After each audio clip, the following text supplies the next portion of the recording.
Today I'm going to be talking about creating a safe place in the classroom, including the purpose of a safe place, what the space may look like, and what can be found within them. I am focusing on middle school students, but the information and practices may be applied or adapted to meet other age groups. First, let's look at the bigger picture. Social emotional learning is tremendously valuable to schools. While traditional academics are important, Bloom points out that students need a sense of physical and psychological safety before learning can take place. School is also an ideal place to include social emotional learning when considering that an average of 15,000 hours are spent at school. We can view our students and their typically labeled problem behavior one of two ways, with a deficit-based approach or a strength-based approach. A deficit-based approach holds the mindset, what's wrong with the student? This includes using discipline and punishment to manage behavior and expecting students to just power through a situation. As Sowers and Hall explain, for years we have asked students to leave their baggage at the door, to ignore what happened the night or morning before they got to school, and to miraculously enter our settings in the learning mode. As we gain understanding of our students' physical, social, emotional, and even psychological needs, as well as the frequency and severity of the toxic and complex stress our students are experiencing, we learn of the importance of shifting our mindset from what's wrong with the student to, as Claxton suggested, what happened to the student, or what is this child going through? This mindset supports a strength-based approach, which focuses on our students' strengths, well-being, and resilience. Let's look at resilience for a minute. Resilience is the capacity to face, overcome, and be strengthened by adversities, which is important when considering how adversities affect someone. In 2014, Harris explained high doses of adversity not only affect brain structure and function, they affect the developing immune system, developing hormonal systems, and even the way our DNA is read and transcribed. Harris's claim demonstrates how valuable resilience is for our students, particularly to develop a positive view of themselves and the future.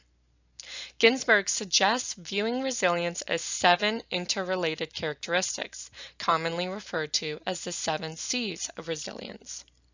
These include control, competence, confidence, character, coping, connection, and contribution. These 7 C's can be fostered through developing relationships and autonomy in a safe, resilience-enhanced classroom. Before discussing a safe place within a classroom, I will first discuss safe classrooms and classroom-wide approaches that benefit all students. A safe classroom can also enhance resilience.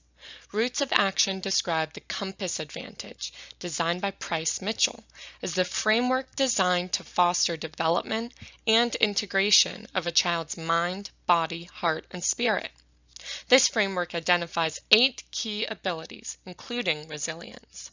Ways to foster resilience in the classroom include self-reflection through academic and personal writing and discussions. Other ways include discussing and learning from failures and mistakes, discussing and reading about people who demonstrate resilience, and developing supportive relationships. Finally, a resilience-enhanced classroom may include a safe place for students. Classrooms may cultivate resilience in students through flexible seating. Not only does flexible seating foster choice, which Pick My Kid claims increases student motivation and engagement, but it also provides students with a sense of control, which can be especially valuable for students who have experienced trauma and are searching for ways to regain their sense of control. Flexible seating also makes it easier for students to connect and contribute in the classroom. Through flexible seating, control, connection, and contribution, 3 of the 7 C's in resilience, can be fostered. A resilience-enhanced classroom also includes classroom-wide approaches to building resilience and enhancing well-being. First, teaching about the brain and how it is affected by stress benefits all students, but especially those who are experiencing or have experienced trauma. Having a daily emotional check-in can provide students with an opportunity to self-assess their emotions and provide the teacher with an understanding of the student's current emotional mindsets. Another classroom approach is reaching students' senses, such as playing relaxing background music and using an aromatherapy diffuser, but be aware of how certain sounds or scents may trigger students. Teaching yoga, mindfulness, and meditation are great ways to provide students with strategies to utilize either as needed or as self-care. A weekly self-care checklist, such as this example, can provide middle schoolers with an opportunity to reflect on how they are currently taking care of their physical, social, and emotional health. The last thing I would like to mention before discussing the creation of a safe place is a Japanese philosophy known as wabi-sabi. Lawrence explains wabi-sabi is a different kind of looking, a different kind of mindset. It's the true acceptance of finding beauty in things as they are.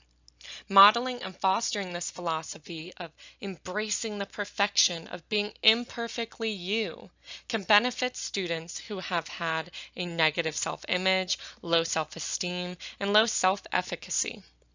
One way to teach about wabi-sabi is through examples of the Japanese style of kintsugi, or joining with gold.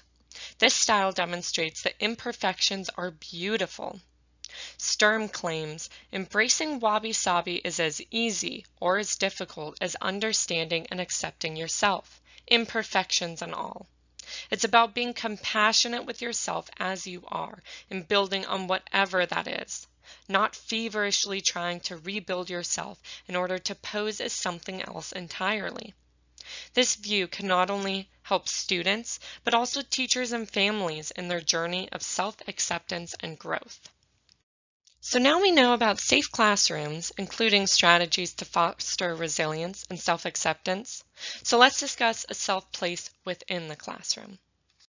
Well, what is a safe place? A safe place can be defined as a learning center in the classroom or home used to teach self-regulation and give children a place where they can transform upset into learning. This space promotes healing and positive life skills, as well as reassures students that there is a place for each of them to use if they so need to. The most important thing about a safe place is that it is never used as punishment.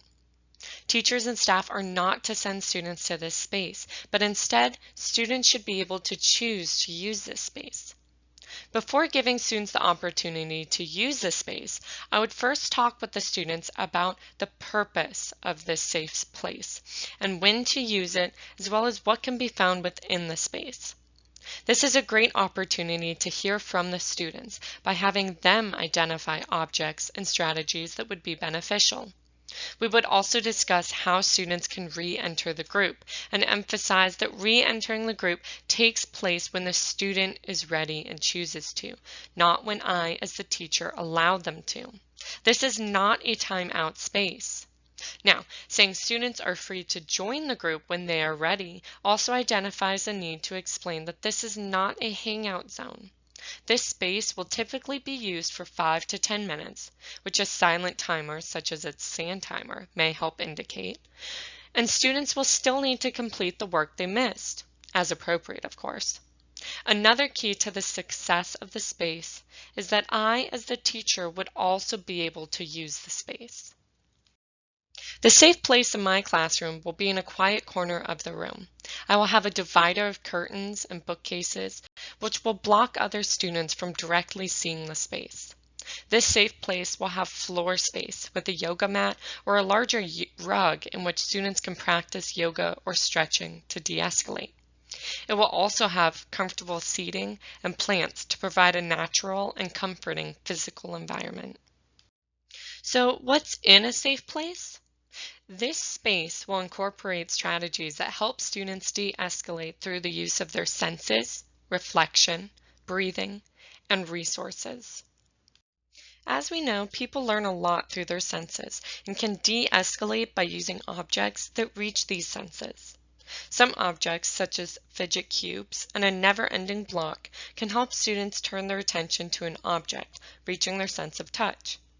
Resistance bands can be placed around a student's chair to provide them with another outlet without having to move to the safe place. The sense of touch can also be met through fuzzy or plush pillows or through Play-Doh. Aromatherapy Play-Doh also meets the sense of smell, so this is a great strategy to use. Glitter jars and other sensory bottles can meet students' sense of sight, while calming music or sounds of nature can meet students' sense of hearing. The classroom safe space will also have activities that aid in student reflection. Some examples include journaling, coloring sheets with strength-based quotes, gratitude reflections, emotional reflections, and lists of enjoyable activities that students can fill out. These reflection activities help students reflect on their current thoughts and emotions and redirect them while giving them something physical to do, such as writing, drawing, or coloring. The safe place is also a great place to practice breathing and mindfulness as de-escalation and self-regulation techniques. The Hoberman sphere is a great tool for students to use while breathing because it can expand with each inhale and contract with each exhale, giving students a physical outlet along with a visual to aid in breathing. Other tools include a tablet with guided breathing and mindfulness apps and cards with breathing tasks. As breathing and mindfulness is explored through whole group instruction and students have the opportunity to practice these skills, they will become better equipped to utilize them. The last thing that will be in the safe place is resources for students. Informational sheets, books, and workbooks will be available in this space for students. While this may not originally be a first pick of items to be in the space, it will be most beneficial for students who are seeking to heal from toxic stress and trauma. Reading and learning from the resources may provide students with the additional language and confidence to talk about what is going on in their lives when they otherwise feel unable. The safe place would ideally be used from the beginning of the year, but it can be added to a classroom at any time. When introducing the space, a whole group discussion would take place to discuss coping mechanisms for certain feelings. Students will have the opportunity to brainstorm together and provide suggestions for ways of coping and regulating their emotions. This creates an inclusive, open space for all students to use as needed. We will also discuss when and how to properly re-enter the group. First and foremost, re-entering the group is up to the individual middle school student. This is not a timeout. The safe space will have an emotional check-in sheet and I wish my teacher knew notes in which the students may fill out with or without their name and turn in to a sealed box. This provides the students with an opportunity to reflect on their emotions at the beginning and end of their time in a safe place and share any information they would like with the teacher without feeling like they are being singled out during a whole group activity. The students may then quietly re-enter the group without needing to explain the reason for leaving, unless choosing to do so. The students have an opportunity to come to me and advocate for additional or transitional needs that may benefit them, such as going to see the counselor or staying with the group with a fidget cube. Finally, students will be expected to catch up on their work unless agreed upon by the student and myself. Let's pull it all together now, a safe classroom and a safe place. Remember, a safe place provides a designated area to practice de-escalation and self-regulation. The key to this is that students have the control of when to enter and exit the space. A resilience-enhanced classroom with a strength-based approach teaches self-regulation strategies to use in and out of school. The safe place uses sensory objects, reflection, breathing, and resources to help students de-escalate and self-regulate. Finally, students will be a major part of the discussions surrounding the safe place, including the purpose, use, and strategies to use within the space. This safe place in this classroom, in this school, may be the only place some of these students feel safe.